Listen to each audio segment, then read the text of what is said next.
They called her horse a reservation pony, a raggedy cayuse, unfit for the prestigious Brimstone Cup. Laughter and cruel whispers clung to young Nita like trail dust as she moved through the jeering Fair Day crowd. "She won't even finish," sneered Sterling, the mayor's arrogant son, his voice dripping with contempt, confident his prized thoroughbred would annihilate her humble Mustang.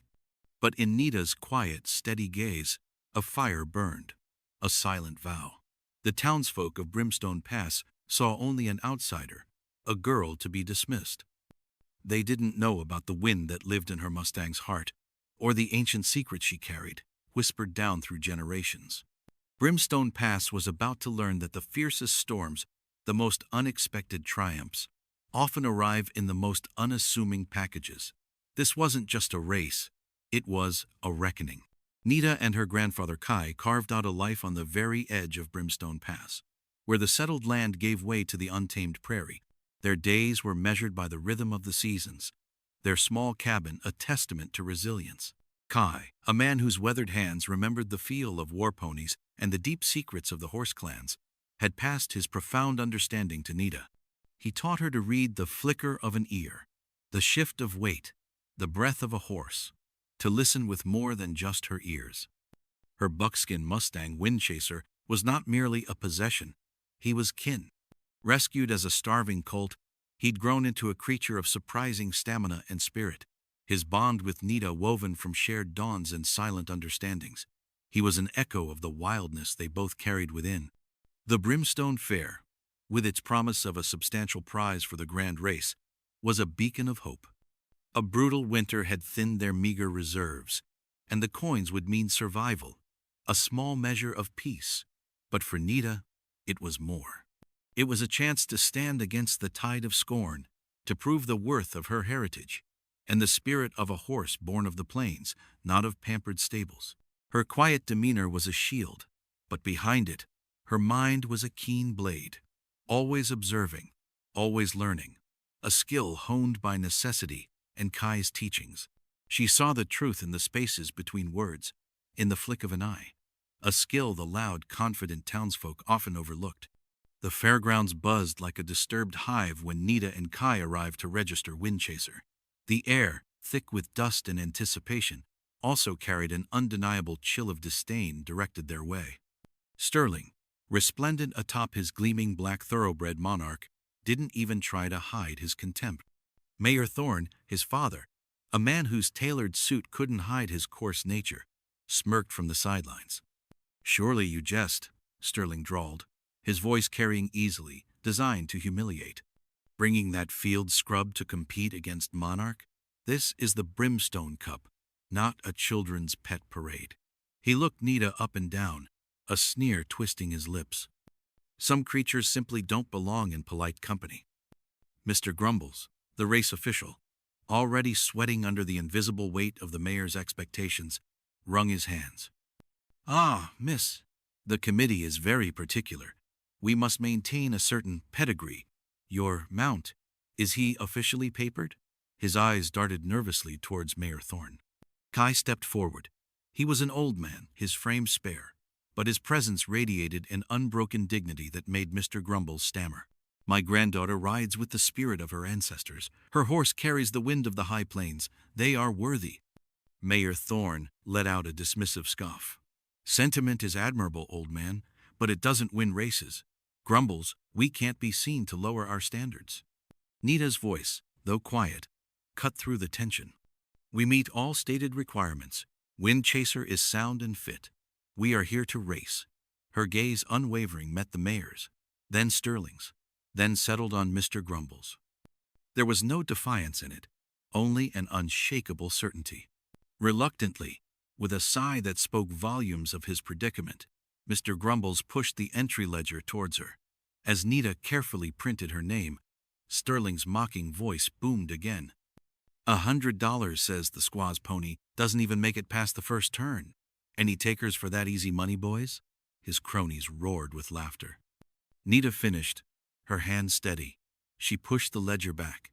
The gauntlet had been thrown down, not with a glove, but with a sneer and a heavy purse.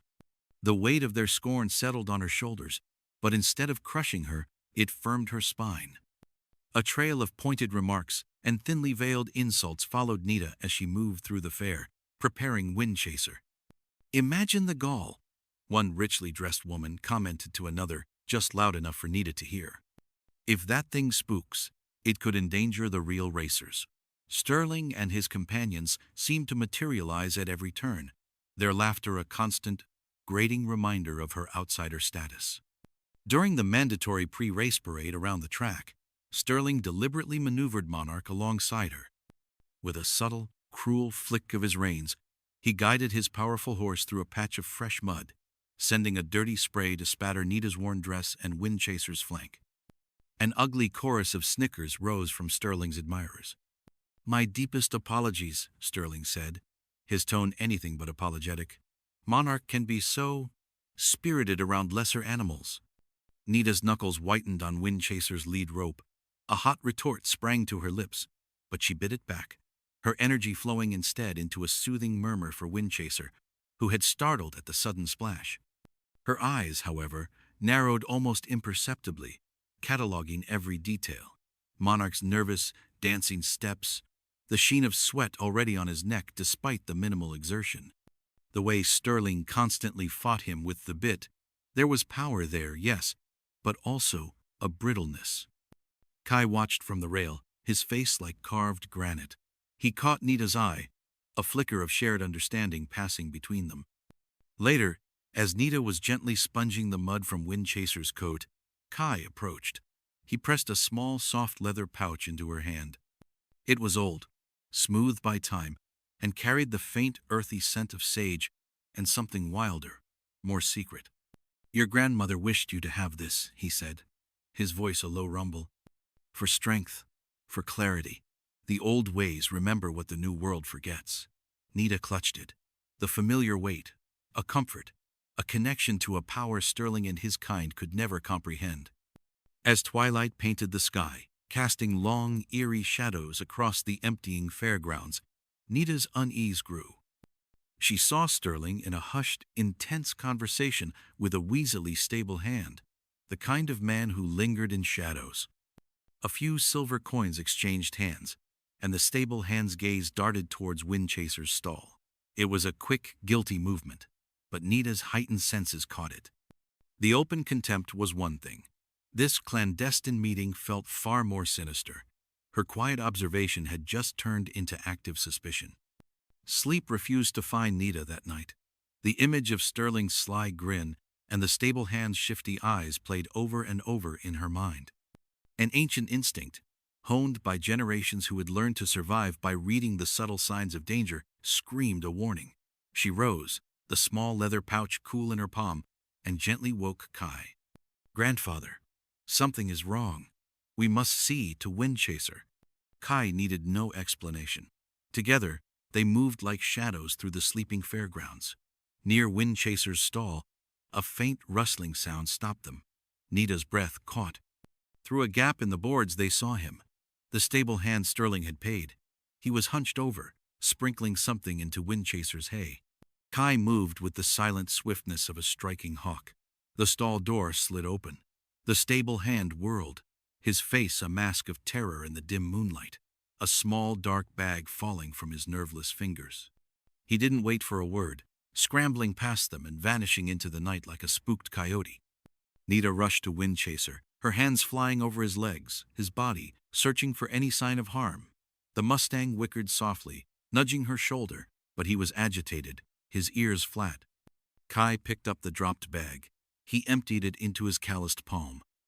Glinting malevolently in the faint light were razor-sharp flint shards and the crushed, irritating hairs of cowhage, a plant known to cause intense itching and pain.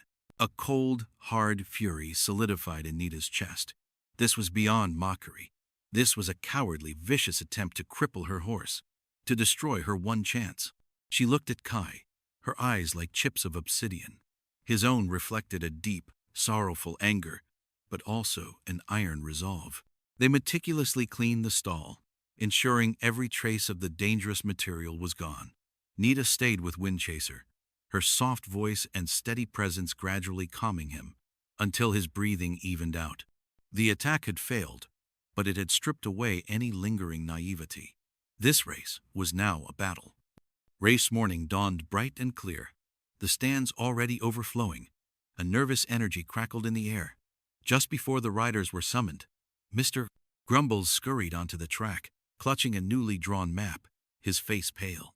"Riders! Spectators, your attention!" his voice squeaked. "By decree of the Brimstone Fair Committee, to enhance the true test of horsemanship, a minor alteration has been made to the course." He gestured with a trembling hand to the map. "A new section, a challenging loop through Blackwood Gully, has been added just past the river crossing." A wave of murmurs swept the crowd. Nita saw Sterling and Mayor Thorne exchange a brief, almost invisible glance of smug satisfaction. Blackwood Gully. Nita knew its reputation. A treacherous maze of steep, rocky descents, tangled undergrowth, and narrow, twisting paths. It was a horse crippler, designed to favor raw power and perhaps brute force over agility, or so they thought. It was a deliberate, final attempt to break her. But as Nita studied the crude lines on Mr. Grumble's map, a different understanding sparked within her. Kai stood beside her, his gaze sharp. Their eyes met. Blackwood Gully was indeed perilous. But for a heavy, powerful thoroughbred unused to such terrain, it could be a nightmare. For a nimble, sure-footed Mustang, a horse that thought on its feet, guided by a rider who trusted its instincts, it could be an opportunity.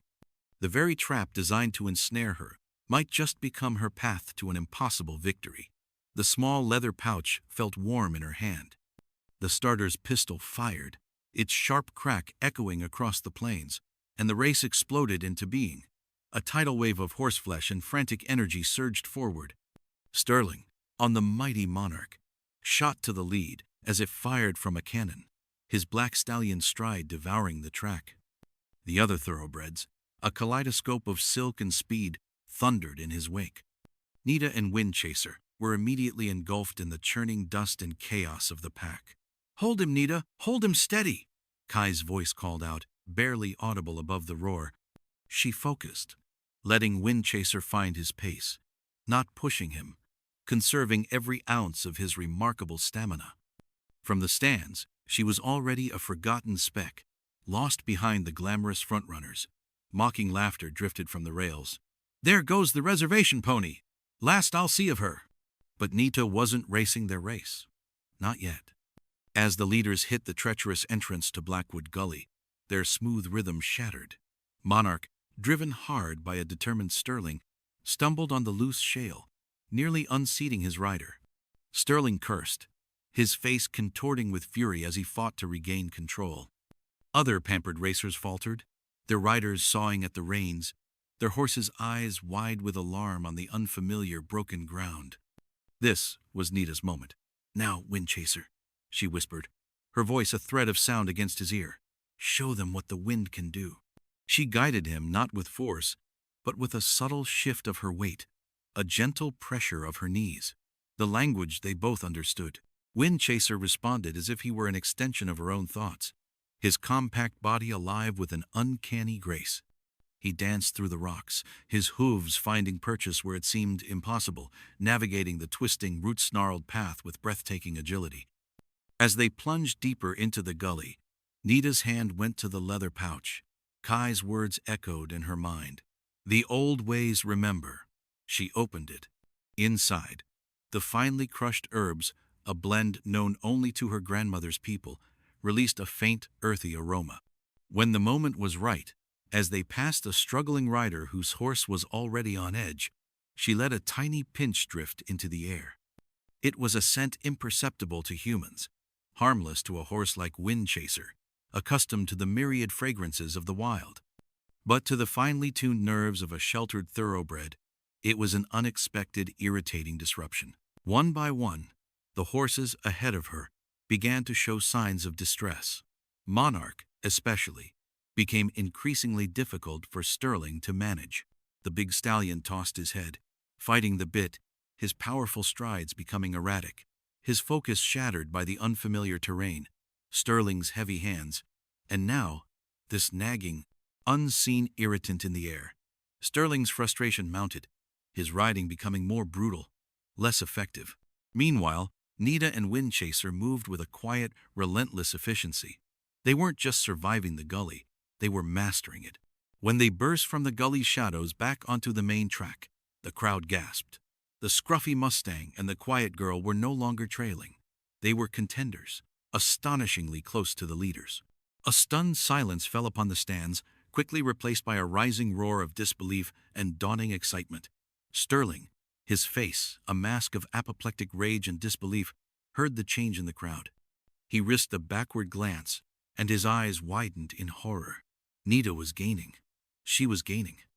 "No, you will not beat me," he screamed, his voice hoarse.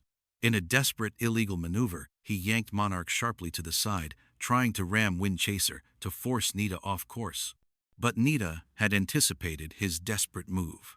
Her constant observation, her understanding of Sterling's arrogant nature, had prepared her. "Now," she urged Windchaser. With a surge of power that seemed to come from the very earth, Windchaser leaped forward, evading Sterling's brutal tactic by inches, threading the needle between Monarch and the inside rail. The final stretch, the finish line. Neck and neck they thundered, the ground trembling beneath them. Sterling was a fury of whip and spur, his face contorted. Monarch, brave but exhausted and unnerved, strained with every muscle. Beside them, Nita leaned low, her dark hair flying free, a wild, joyous cry tearing from her throat, a cry of defiance, of spirit, of triumph. She and Windchaser moved as one, a single entity of speed and heart. For an eternity compressed into seconds, they were a blur. Then, with a final, heroic lunge, Windchaser's nose crossed the line. Dust, silence, then chaos. Nita pulled Windchaser to a halt, her body trembling, her lungs burning, but her face was alight with a look of fierce, ecstatic joy, of raw, undeniable triumph. Sterling, a scant breath behind, hauled Monarch to a stumbling stop, his expression one of utter, public humiliation and disbelief. Far behind, the other expensive horses and their well-dressed riders straggled in, their faces masks of shock. Mr. Grumble stood frozen, his jaw on his chest, before, slowly, dazedly, pointing to Nita. The crowd erupted, not with polite applause, but with a primal roar of astonishment, of admiration, of sheer, unadulterated joy for the impossible victory they had just witnessed. Mayor Thorne's face was purple with rage, but he was drowned out by the celebration. Sterling launched a furious, sputtering protest, but it was lost in the joyous din, and Mr. Grumbles, emboldened by the crowd, waved him off dismissively. "The victory stands, clean and clear." Kai was there, his weathered face streaked with tears of pride as he hugged Nita fiercely. Townsfolk who had jeered her hours before now pressed forward, their faces alight with genuine awe, offering heartfelt congratulations. "Never seen riding like it, girl. That Mustang, he's pure spirit." Nita accepted the winner's purse, her quiet dignity a stark contrast to Sterling's earlier bluster. The coins were welcome, a balm against hardship. But the true victory was etched in the changed faces around her, in the hard-won respect that shone in their eye. As the sun set, casting long shadows back at their small cabin, Nita knew this day was more than a race won. It was a story whispered on the prairie wind, a story of courage, of heritage, of a quiet girl and her incredible Mustang who had taught Brimstone Pass that true champions are measured not by their pedigree, but by the fire in their hearts. And that fire, once lit, could change everything.